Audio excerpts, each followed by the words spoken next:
So, bottling off the keg. I've seen quite a few people have been getting these fancy Blickman beer guns, and there's other stuff around now like the counter pressure filler thing that you can get off of, I think Malt Miller are selling that as well. I'd love something like that for bottling off the keg for convenience and ease of use, but a bit out of my price bracket. They are quite expensive, so I'm using cheapskate methods basically, and that's what I'm just going to show you in this video. So a lot of other people do the same thing as me, and there are other videos out on this, but this is just my take on it and a couple of alternative methods for you if you're looking to bottle off of the keg without buying any additional or particularly expensive equipment to do so. Okay, so let's check it out.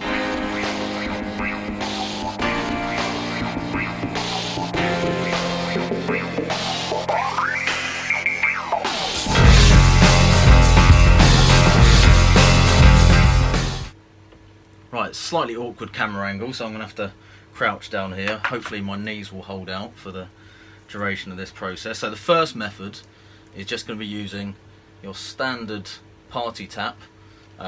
This one has got the length of thinner 3/16 tubing on it, so it doesn't foam up too much. And as you can see, I've added a little bit of silicone pipe onto the end of that.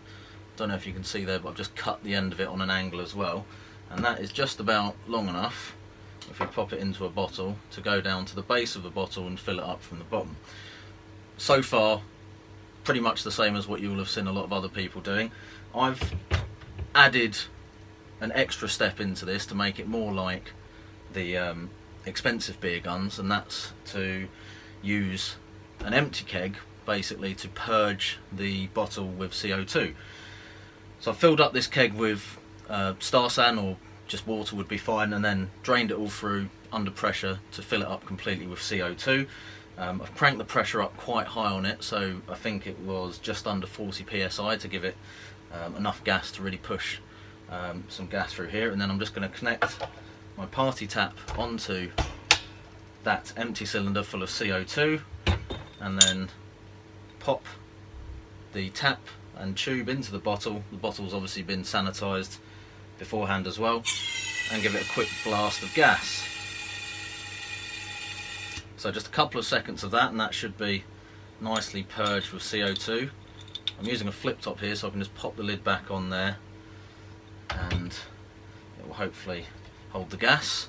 And then I can just quickly take the party tap off of here, switch it onto the serving keg up here. I've got a lager in there, but I've turned the pressure down on the gas tank to really low, about 2 or 3 psi, and I'm now going to fill the bottle off of that. So it's not counter pressure, but the low serving pressure on that should mean that it will fill nice and slowly and hopefully not foam up too much.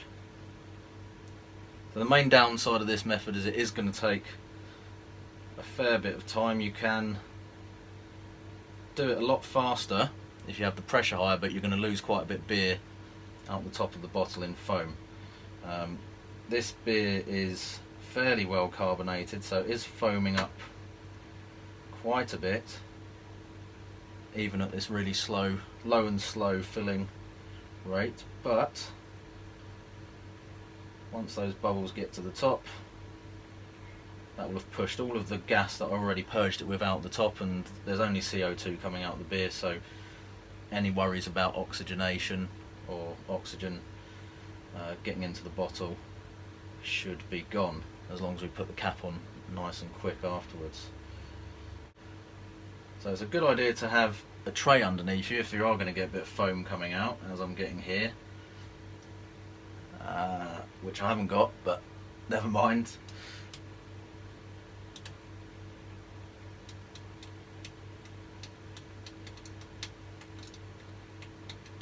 Okay, that'll do.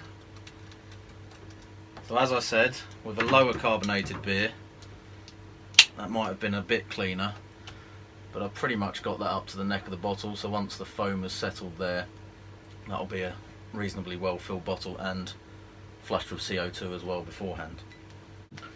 So if you are planning on doing more than one bottle at a time, I would suggest that you do all of the purging first and then fill them all at the same time, because if you swap the tap back over to the gas corny and then put it through, that's going to happen. So you're going to get a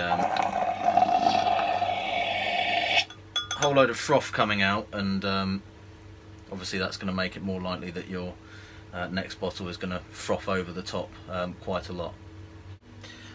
Okay, so method number 2 is using one of these counter pressure screw-on fillers. Now, the main disadvantage of this is obviously that you have to use screw top bottles, and in the majority of cases that's going to mean plastic screw top bottles. However, for a lot of us, when we're packaging up beer mail and so on, these are actually the best thing to use anyway, because they're not going to break in the post, and they weigh less. So good for sending stuff off to competitions and also just exchanging beer mail.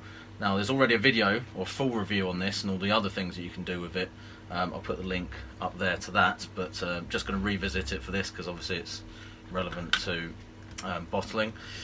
Off the keg, first things first, we just want to screw the carbonation cap onto our empty bottle, and then if we take one of our gas lines and pressurize the bottle, we can then again purge it by just unscrewing the cap slightly until you hear the gas starting to hiss out. So just leave that for a few seconds to push all of the air out.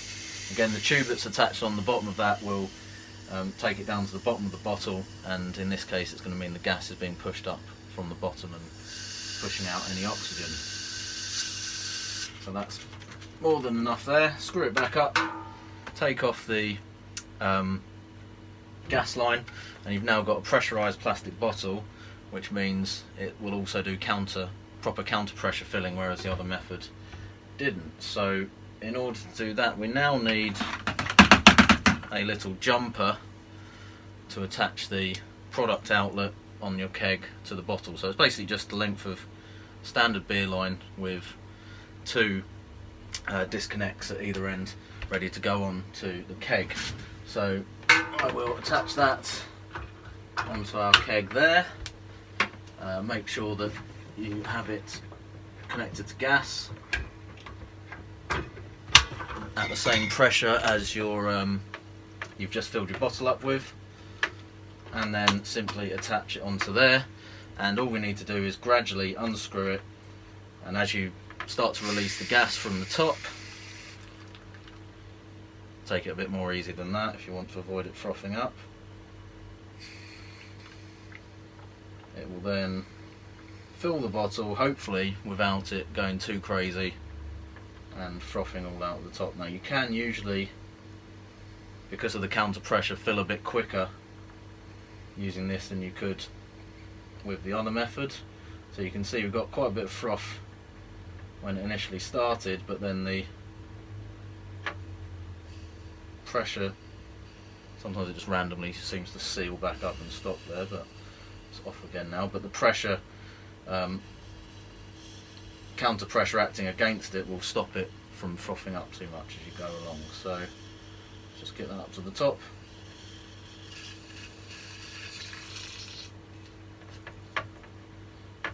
Screw it up once you're finished, unplug off of there, and then all we need to do is just unscrew the top of that gently in a second or two. So you normally leave it for a few seconds just to calm down a bit, and then screw the lid on as normal, and that's it. So yeah, a couple of quick methods there for bottling off the keg, the cheap way. Hopefully that will be useful to a few of you.